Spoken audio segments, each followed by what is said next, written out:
حضرت مغیرہ بن شیبہ رضی اللہ عنہ سے روایت ہے کہ رسول اکرم صلی اللہ علیہ وآلہ وسلم نے فرمایا، حضرت موسیٰ علیہ السلام نے اللہ تعالیٰ سے سوال کیا کہ جنت میں سب سے نچلے درجے کا جنتی کیسا ہوگا؟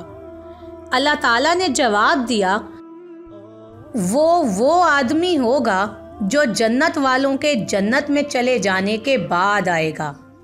اس سے کہا جائے گا جنت میں داخل ہو جاؤ۔ وہ کہے گا، اے میرے رب میں کیسے جاؤں؟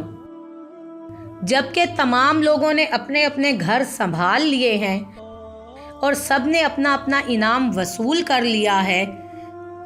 اسے کہا جائے گا، کیا تجھے یہ پسند ہے کہ دنیا کے بادشاہوں میں سے ایک بادشاہ کی پوری مملکت جیسی مملکت تجھے عطا کر دی جائے؟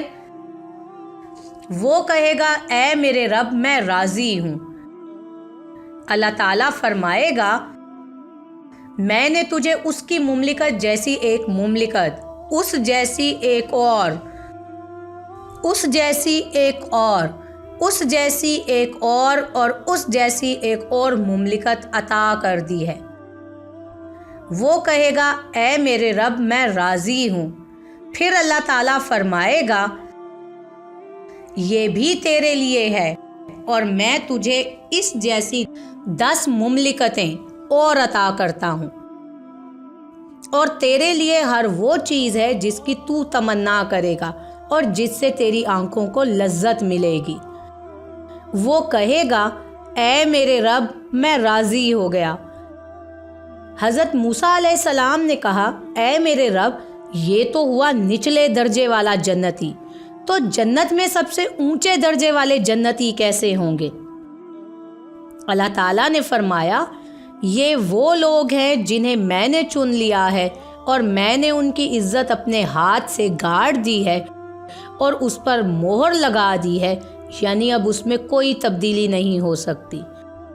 اور ان کے لیے وہ کچھ تیار کیا ہے جسے نہ کسی آنکھ نے دیکھا ہے اور نہ کسی کان نے اس بارے میں کچھ سنا ہے، اور نہ ہی کسی انسان کے دل میں اس کا تصور آ سکتا ہے۔